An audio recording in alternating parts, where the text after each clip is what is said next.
नमस्कार दोस्तों। मरने के बाद आपकी आत्मा के साथ क्या होगा?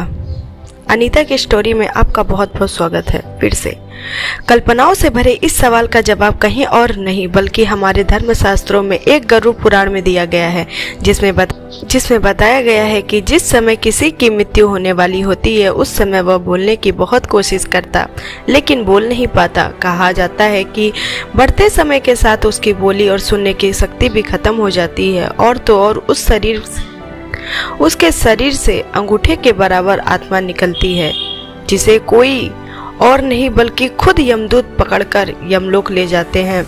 इतना ही नहीं, मरते समय आत्मा शरीर के 9 द्वारों में से किसी भी शरीर छोड़ सकती है।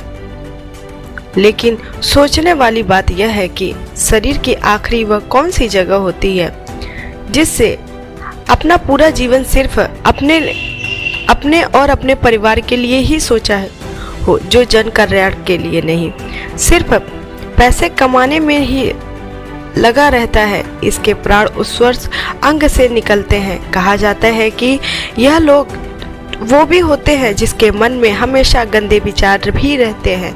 ऐसे लोग की जब मृत्यु होती है तब यमदूत को देखते वो घबरा जाते हैं और उनके प्राण नीचे की ओर सरकने लगते हैं। इस बाद प्राण वायु नीचे से रास्ते से निकल जाती है।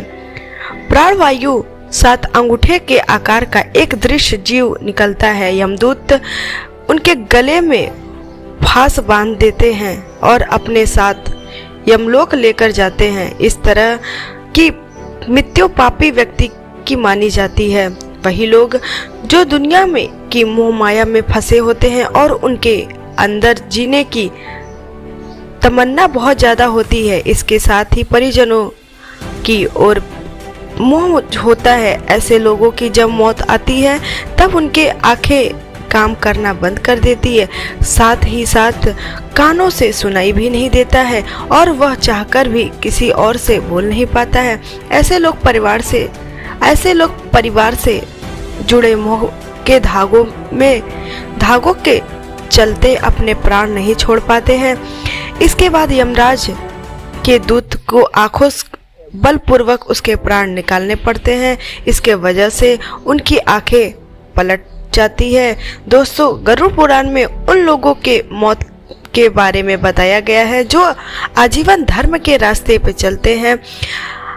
आपने कई बार देखा होगा कि मौत के बाद कई 100 के मुंह टेढ़े हो जाते हैं। बता देते हैं कि उन लोगों के साथ होता है, प्राण मुंह से निकलते हैं, इसके बाद भी शुभ माना जाता है। इसके साथ ही उन लोगों को यमदूत में कष्ट नहीं भोगना पड़ता। वहीं शास्त्रों में नाक से प्राणों का निकलना भी शुभ माना गया है।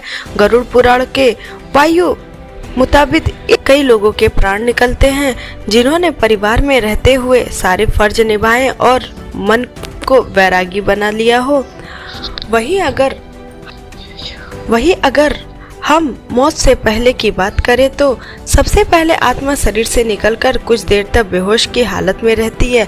आत्मा इस तरह लगता है जैसे कोई हमें बहुत मेहनत करके थका दिया हो और गहरी नींद में हो, लेकिन कुछ पल में ही असेच और संचेत हो जाता है और उठकर खड़ी हो जाती है।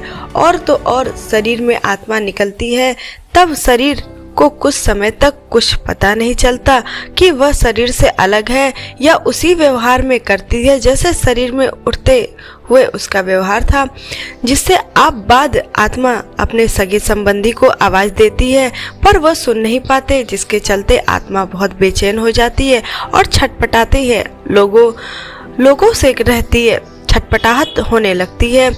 वो परेशान होकर सभी लोगों से कुछ कहना चाहती है पर उसकी आवाज बस उस तक ही गूंज कर रह जाती है, क्योंकि वह भौतिक नहीं अभौतिक आवाज होती है और मनुष्य केवल भौतिक चीजों का ही महसूस कर सकता है।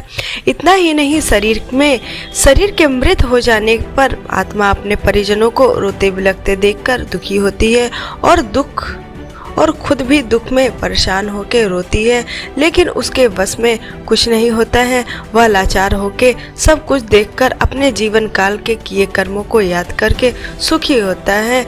इसके बाद यमदूत आत्मा से कहते हैं कि चलो अब यहाँ से चलने का समय आ गया है, और कर्म के अनुसार उसे लेकर यम मार्ग में की ओर चल पड़ते हैं। इतनी ही नहीं, मौत के आगे के सफर के बाद में गरुड़ पुराण में बताया गया है कि कहा जाता है कि मृत्यु के बाद मनुष्य के कर्मों के हिसाब उसे स्वर्ग या नरक में मिलता है। इससे पहले मृत्यु के आत्मा यमदूत केवल 24 घंटे के लिए ही यमदूत ले जाते हैं, और 24 घंटे बाद आत्मा को उसके द्वार पे ही पाप और पुण्य दिखाए जाते हैं। इसके बाद वह आत्मा फिर वहीं छोड़ दिया जाता है जहां अपने प्राणों का त्याग किया है, और अगले 13 दिनों तक आत्मा वहीं रहती है। जब उस आत्मा के धरती पर 13 दिन बीत जाते हैं तब उसे वापस यमलोक ले जाते हैं। यही नहीं, मृत्यु के बाद जीवन आत्मा को यमलोक के मार्ग में कई बाधाओं का सामना भी करना पड़ता है। जो अच्छी आत्माएं होती हैं इस बाधाओं का फर्क नहीं पड़ता, और बुरी आत्माओं को कई प्रकार की यातनाओं का सामना करना पड़ता है। अगर दोस्तों हमारी वीडियो ये पसंद आती है तो हमारी वीडियो को लाइक दें, सब्सक्राइब जरूर कीजिएगा। ऐसे ही धार्मिक कहानियाँ मैं लाती रहती हूँ। फिर मिलती हूँ नेक्स्ट वीडियो में, तब तक के लिए धन्यवाद।